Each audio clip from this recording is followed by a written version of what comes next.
What's up, nerds and nerdettes and wee little nerdlings all? It's your buddy Big Johnny G for Two Gun Pixie presents Legendary Gaming. Shut up and sit down. Tabletop Takeout Tuesday is back, my friends. It's here every Tuesday. In fact, there's a video every single day of the week. I don't miss a day, my man. And this time I want to talk to you about you saw the thumbnail. So it's not a surprise. It never really is it? Well, I want to talk to you about Back to the Future, Back in Time. This game, it's built upon a well-loved movie. Generationally speaking, a well-loved movie that has stood the test of time and still creates many, many time-traveling discussions and arguments with sci-fi nerds. But that's neither here nor there for this game, because in this game, based on the Back to the Future, based on the original first movie, you're going to get a chance to actually relive that whole movie.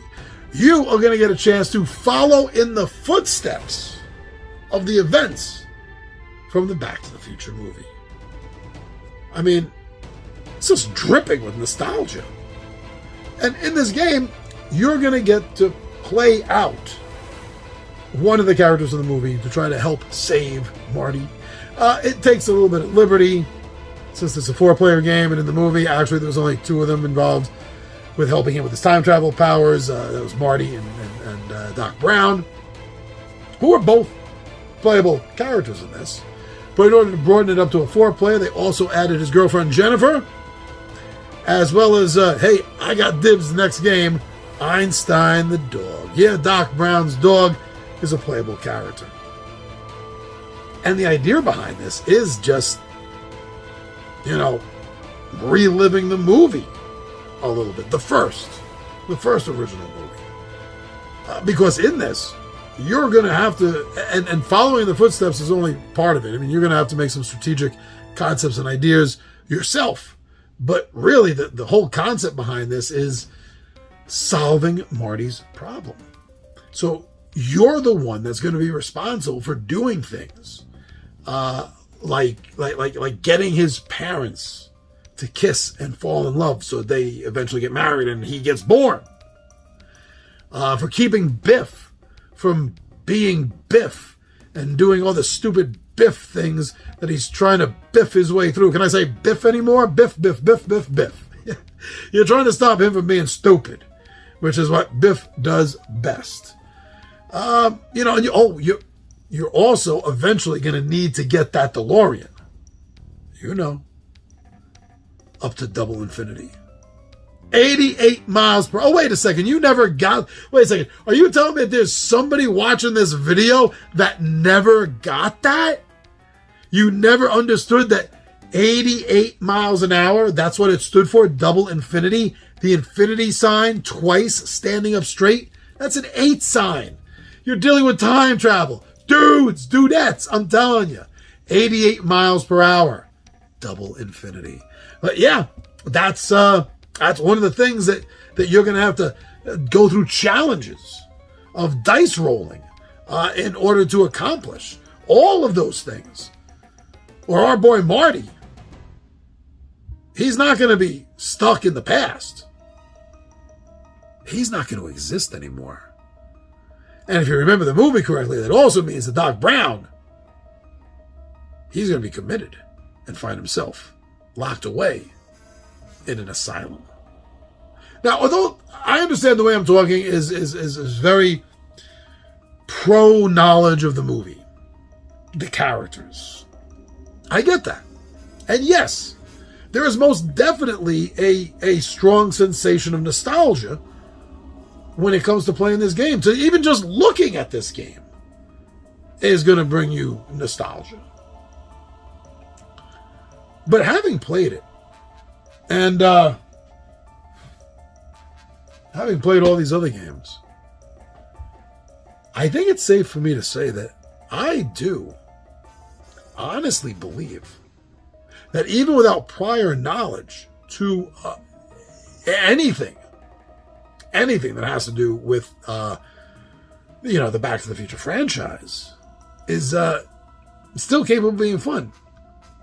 I think that the general idea, I think the concept that this sci-fi game of time travel is going for is really no different than any time travel game I've ever played or seen, except for the fact that this is, wrapped up in a packaging of Back to the Future. But the concepts behind this, the time travel part of this, I mean, although I love the movie and the franchise, there's little new to any of this. So that's why I think that even without being, I honestly think that without being familiar or a fan of the franchise or even just the one movie, I think that someone can still have fun playing this game. I think it's still going to bring you that fun sensation of going on a great adventure. That you hope to get sitting down at a table and playing a game like this.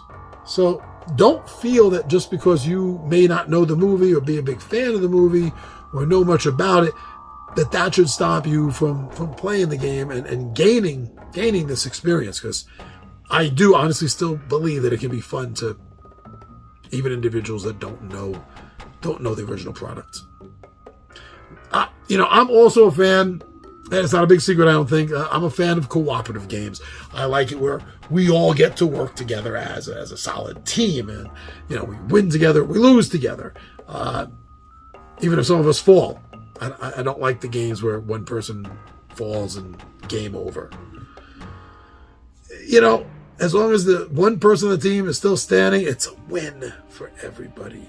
Cooperative games give the sensation of almost like a sports team, because you're relying on each other. You each have different cards or dice or written abilities or something that you're bringing to this team that's going to help out. And if nothing else, you're bringing a fresh eye and a fresh mind to looking at everything that's going on.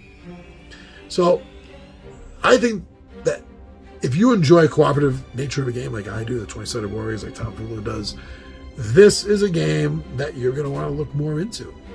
If you're looking for a game that's, in my opinion, extremely fun for a family game night, game day kind of thing, this is a game you should look into. Especially if you're old enough to get it. If you're old enough to understand the connection and have the nostalgic feeling. Why not? Introduce it to your kids. Like I said, regardless of knowing the movie, they're still going to get everything that's going on in the game. Give this game a try.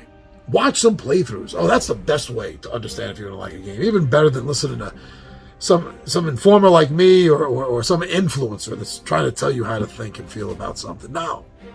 Watch some playthroughs. And you'll find out it's the kind of game that you, your family, your friends, your gaming buddies are all going to enjoy.